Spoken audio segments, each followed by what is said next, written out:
The Union View. The Union View. Work. Work. Gonna make it work. Unions make it work. Work. Work. Gonna make it work. Oh, unions make it work. The Union View. The Union View. Hello, welcome to the Union View. I am your host, Gina Miller, and today this is the first day that we are going to be doing a program with our brand new co-host, Keith Johnson. And our topic today is wrongful convictions. Keith, welcome again to the Union View, and welcome to your first show as the co-host of the Union View. Thank you, Gina. Thank you for the opportunity for letting me co-host along with you. I know this will be a beautiful experience. Yes, I'm looking forward to it. I know we're going to be covering a lot of interesting topics, just like we did before.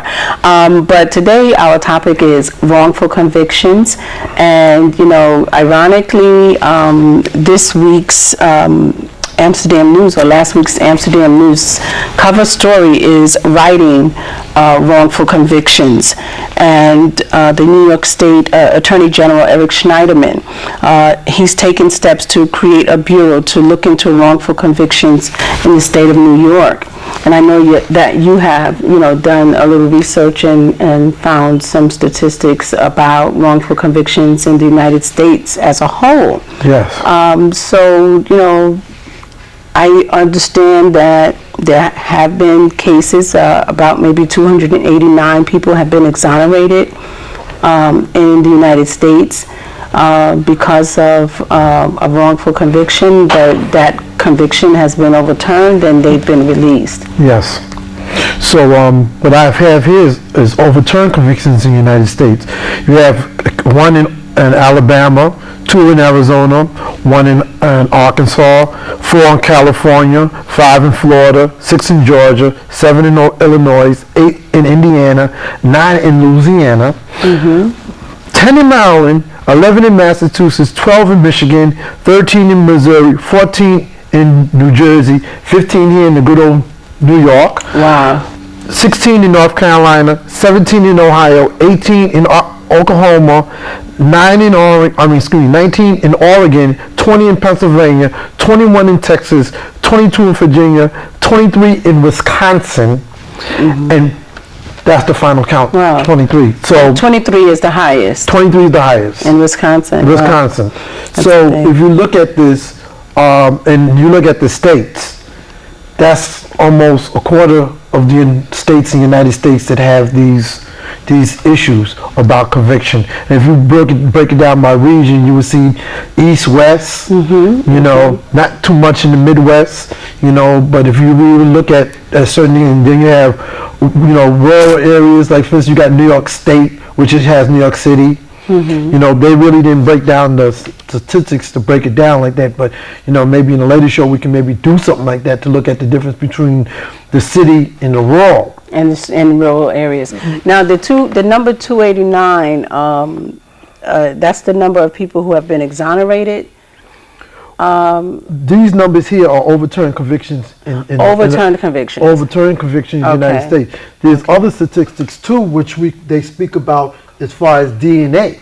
That's a whole nother issue too, because there's folks who have been in prison, wrongfully in prison, and they were accused of crimes, and then what happened was they did a cold case, if you want to say it right, that they found out that actuality that these individuals did not do this, didn't commit the crime based upon DNA evidence. Okay. Right. So now Wisconsin being the high number of 23, I look at it kind of the other way around, that basically that actually Wisconsin is doing a better job at uncovering wrongful convictions, overturning wrongful convictions.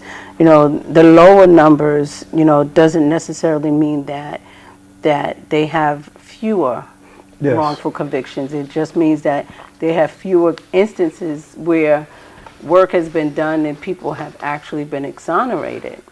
So, I would be curious to know the number of of um, of applications that have been submitted, for review. How many convictions are being reviewed to see whether or not they are actual wrongful convictions, because that number is the number of people who have actually been exonerated. The number could be really, triple that, Right. or even quadruple that of people who are claiming that, they're innocent. And, I think it's really interesting also that, Eric Schneiderman, he's really a good attorney general, I feel, for New York. And he's always, turning over rocks and, kicking up dust, and talking Right. about things that people don't want to talk about. And April 19 to 25, actually, the Amsterdam News paper, the cover story is Wrongful Convictions. Yes, Eric Schneiderman is actually proposing that there be a conviction review board that would deal with writing the wrongful convictions in the state of New York. And as I said, Eric Schneiderman is an excellent attorney general, in my opinion, and he is the only attorney general that I feel has been so proactive in kicking up the dust and turning over rocks and making sure that we deal with these issues that affect our communities. And the Conviction Review Bureau in the New York Office of the Attorney General would be an office that would be tasked with the project of actually digging up the cases that people have, for such a long time been screaming out that this case is actually a wrongful conviction case. And somehow they have not been heard. They have not gotten the right attorneys. They have not received the right amount of press. But I believe that with an actual bureau in the state of New York who is tasked with the project and, who actually has the job of investigating these cases and reviewing them, that we will have a lot more of exonerated cases, exonerated inmates due to this fact. And I think that it's excellent that any state that actually polices itself and polices its own police system, rather than waiting for, the federal agents to come in and to review it, but you police yourself. I think that shows a really positive thing for the state of New York. So the wrongful conviction topic, a question, of course, it's sort of like a joke. If you ask any inmate, did you do it? Of course. I mean, how many are going to say, yes, I did it? So of course you're going to hear people say, I'm innocent, I'm innocent, I'm innocent. But how many people are really actually innocent and live, the rest of their lives in jail, or wind up never getting out? Maybe they had a 5, 10, 15-year sentence, but something horrible happens to them in jail and they never even make it out. Right. Well, it's another combination of things too, because if you only get you get lawyers who are brand new lawyers, pro bono lawyers, stuff like that, court-appointed lawyers. That's what I'm trying to say, and they just getting the case because the system is overwhelmed. So the civil service lawyers are overwhelmed. Yes. They come in, they pick up the case. They don't really get a chance to study the case. There's a lot of plea bargaining. They tell you, well, this is the best I can do for you. You don't get, this is not like a guy on Wall Street who did something on stock. You're talking about a person who's in the South Bronx or on Washington Heights or in Brooklyn or Queens, something like that, or even upstate, right? We can't afford those type of lawyers. So once the court give you a court-appointed lawyer, right, the fact remains is this guy, he's giving you the best that he can, but you don't know if he has experience, right? You see, facts versus fiction. What you see on TV is not real. because the system moves very quickly. You have judges who are not going to not give that respect to that lawyer if you don't have a resume to encompass to deal with this type of case. They're going to tell you, the DA is going to tell you, well, listen, this is the deal. Either you accept this, or we're going to put them away. Either way. So either you take 2 or 3 years, or we'll give them the maximum. Then the other part about it is actual prison system.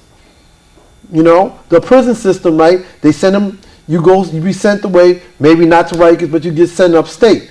Well, guess what? Upstate profits because that person, they get all the benefits of that person as a whole person that's in that state, even though they were arrested in Queens, Bronx, Brooklyn, Queens, or Staten Island. You go up to wherever the state prison is, the county there gets the profit behind that individual. Being in the state because of the census. Because of the census. So now their address actually changes, you know, from the Bronx to, you know, maybe now Monticello or, right, you know, Ulster County. So saying all that, the issue is addressing the prison system. The United States of America, out of all the countries on the land, has the most incarcerated. The most incarcerated. There are more incarcerated African Americans now in 2012 than there was in slavery. Think about that. My forefathers, your forefathers and foremothers, they were in slavery, in chains. But now sisters and brothers incarcerated in these areas.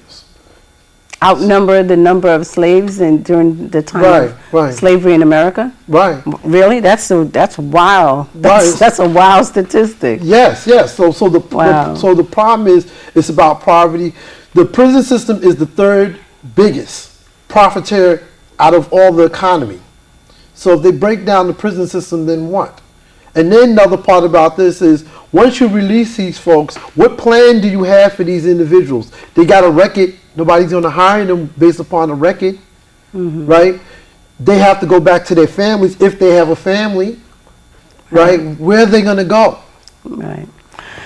You know, it's I would say a loaded question, and you know, it's something that we all have to actually probably, you know, spend more time than we do in thinking about systems that can be put into place to help rehabilitate prisoners once they're released from prison, because it does benefit the community.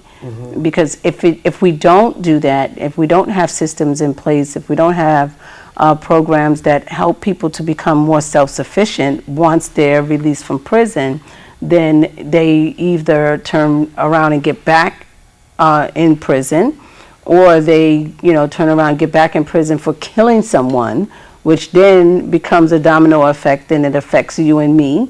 You know, it could be your neighbor, and God forbid it could be you, you know, who now will be affected by this individual who felt that, well, I can't get a job, I can't go to school, I can't make a living for myself, so I may as well go ahead and continue in my life of crime, because that's the only thing that I know. And the other horror is that in the prison system is where people seem to be further educated in crime, you know, pick up new, you know, bad habits and ways to get around the system. But the wrongful conviction question and the issue of wrongful conviction is something that not too many people want to even spend time thinking about. I've even heard one person say to me, well, okay, this person may have been wrongfully convicted for this crime, but in Murphy's Law, like whatever can happen, or what, no, not Murphy's Law, but the other law of what comes around goes around, that, you know, maybe they were wrongfully convicted this time, but it makes up for the other stuff that they did that they got away with before, you know, so, you know, it all washes out. We cannot settle for that type of, you know, thinking, you know, because it doesn't help us. It doesn't help our children. Our children have to grow up and live and continue the legacy of the work that we start, we hope, You know, if not our children, then someone in their generation, you know, when we say our children, should continue the legacy of the work that we have begun, whether it be in, you know, social justice, civil rights, you know, healthcare for all, education for all, you know, all of these important things that we need in order to survive as a country. People wrongfully convicted and sitting in jail, 9 times out of 10 give up. And so the legacies and the things that we want to have continue in our society die. You know, if we have people in prison who are wrongfully convicted and they had a dream, they wanted, you know, to be a doctor, a lawyer, whatever, and now they are totally defeated, you know, emotionally, socially, mentally, and in prison, and never see any hope to be what they once wanted to be. And so we suffer as a community because of wrongful convictions in that sense, in that respect.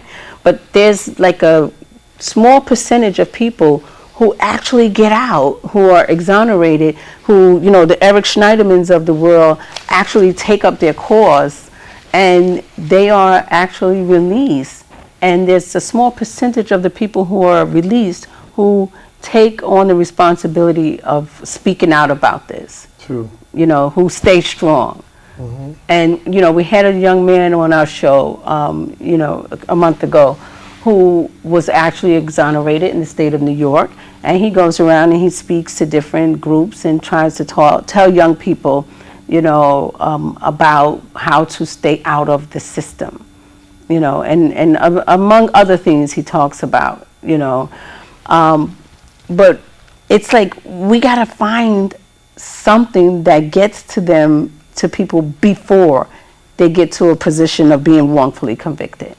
Well, that's true, but there's not enough, as you stated, right? Mm-hmm. There's not enough. There's not enough in the communities.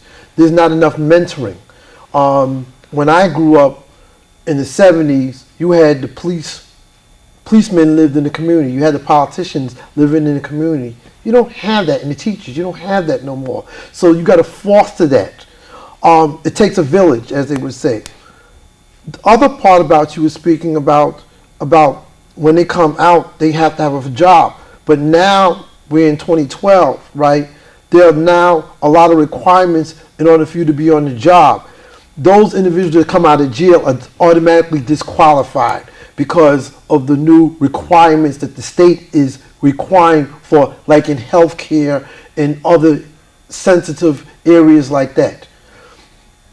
Let's talk about incarceration. You were saying earlier about, Murphy laws and how it adds up. Mm-hmm. Well, like for instance, we just repealed some of the Rockefeller laws, right? Mm-hmm. And I say some, right? But you still got like stop and frisk that's going on. So you can get picked up for, if you have a little amount of marijuana, you get picked up on the street. The police, under the Bloomberg administration, they have just came up with a count saying that there have been more stops and frisks, over 600 stops and frisks, more than Mayor Bloomberg had since he started his administration. Mm-hmm. So if you get stopped, they put your name in a book, right? Where's this information going, right? Then you get stopped again. Now the points are adding up against you. So you can't win for losing. So if you didn't do what I'm trying to point out is, if you ain't do nothing major, the minor stuff adds up.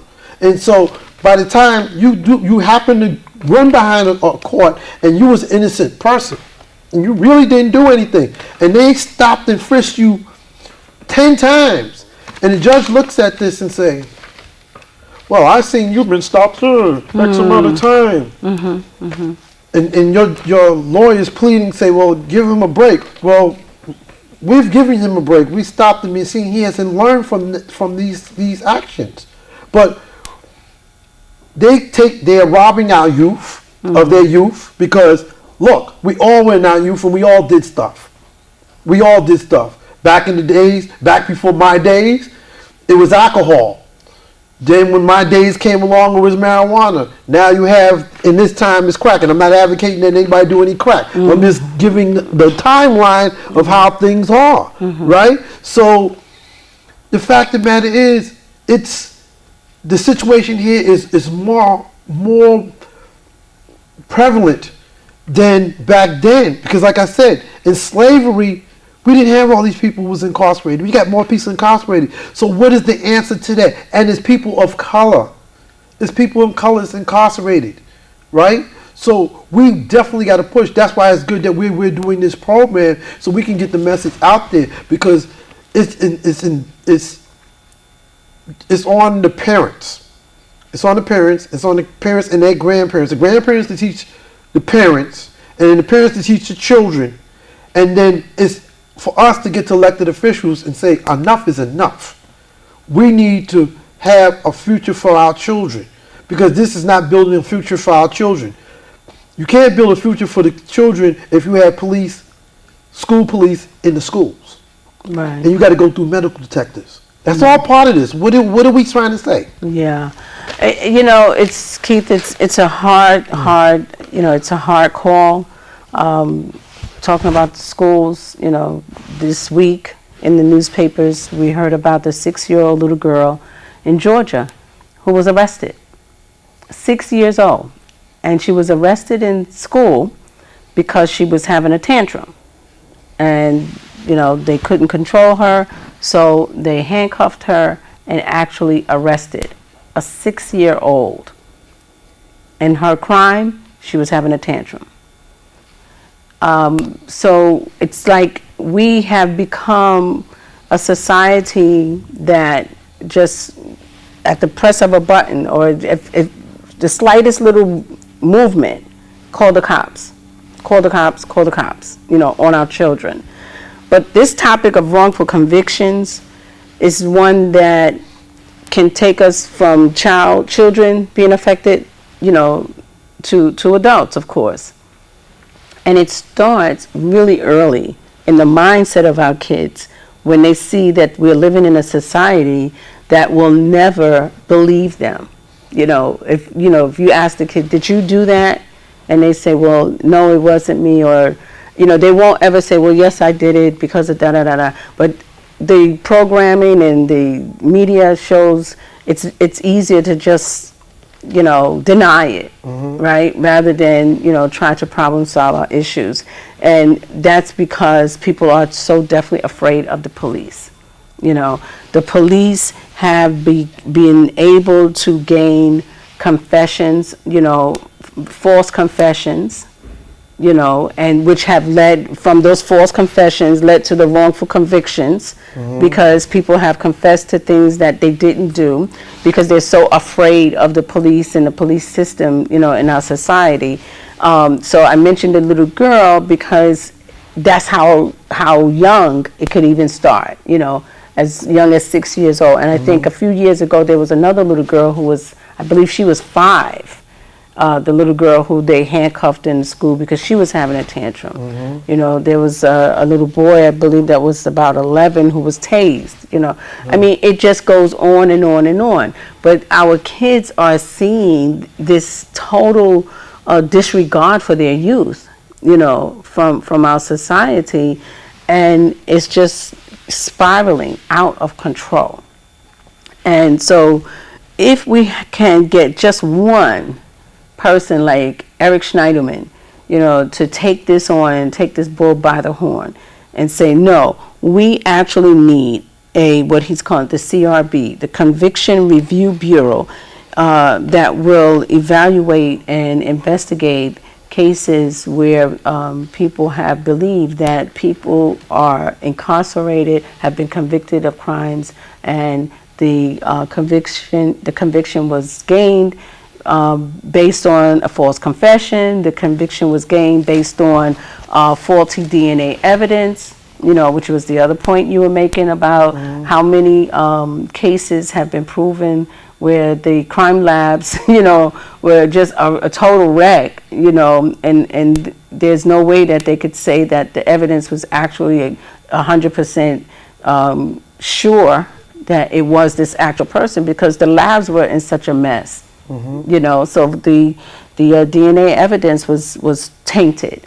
But they used that in order to push the conviction. So we have such a long way ahead of us. But thanks to people like Schneiderman, you know, who will actually take this bull by the horn and doesn't mind, you know, creating enemies, you know, and I'm sure the NYPD are not happy about any conversations, you know, about wrongful convictions. But you know what? We have to police ourselves rather than let somebody else come in and police us, you know, and find out that we did things that were not correct, you know, that people are incarcerated who should not be incarcerated. And meanwhile, who's benefiting when there's a wrongful conviction? The actual, you know, person who actually did the crime is the only one that benefits, because they are getting away, you know, with sometimes murder. True. Well, one thing that's good about this show is that we're doing this, right? But, you know, think about this. This is New York City. This is, like I said, 2012, right? Let's go back into the early beginning of 19th century. You know, we had a Governor Dewey. That was one of his things. They knocked out the mobs and all that. They would get on television. They'll get on radio. Before there was TV, they would get on radio and talk about these mobsters and stuff like that. Maybe that's what something that we may have to do, something similar, whereas we just broadcast it, because there's blogs that come out and say and put a thing into, actively put it out there weekly by weekly until we can get it and then bring attention to it. Because I think this is one of those things you have to bring attention, because in New York, the only time that we heard anything about something like this was the Central Park joggers. Yes. And everybody the young men who were charged with the rape of the Central Park and then they got joggers. exonerated, that whole thing, and they got, so based upon that, you don't hear anything like that. But every day there's something like this is happening. Right. But there's no radio, there's no TV, that's cable, regular television or radio station that is dedicated to this thing. Yes. And maybe that's what it need to be. It need to be a blast out there. Put shame on these individuals. Yes. Yeah. You know, I think that's an excellent idea. You know, we need to get the clergy. The clergy will be very helpful in this matter, to put it on their radar to say, well, listen, we need to put a blast on this. Is this right? You know, don't get us wrong here. Those who are wrong, well, justice shall be served. Right. But, you know, justice goes like this, you know? So, but that's what we need to be, a forum just to push on this. To push it. And I agree. And we definitely will continue to push on this and, you know, continue the conversation about this, you know, because it's something that has to be talked about so that someone will eventually begin to listen. And we have actually, you know, a lot of help in Eric Schneiderman. As I said, I don't want to keep plugging, I don't work for him, you know, but we're going to wrap this up, and I thank you so much for coming on the show again and agreeing to be a co-host of the Union View. And we welcome you to watch us every third Thursday at 4:30 p.m. on BronxNet Channel 70, and the show is titled The Union View, where we talk about issues that affect people who live and work and thrive and live in the Bronx and all over the city of New York and even other cities. You know, we travel sometime and we bring topics that address, you know, those people as well. So I want to thank you for watching the Union View, and our topic today, as we said, is wrongful convictions. And just stay tuned and watch us again on the Union View, because this topic will continue to be talked about. Thank you for watching the Union View. The Union View, Union View, the Union View, Union View. Work, gon' make it work. Unions make it work. Work, gon' make it work. Oh, unions make it work. The Union View, the Union View. Gon' make it work. Unions make it work. union view. The union view. Go make it work. Our unions make it work. The union view.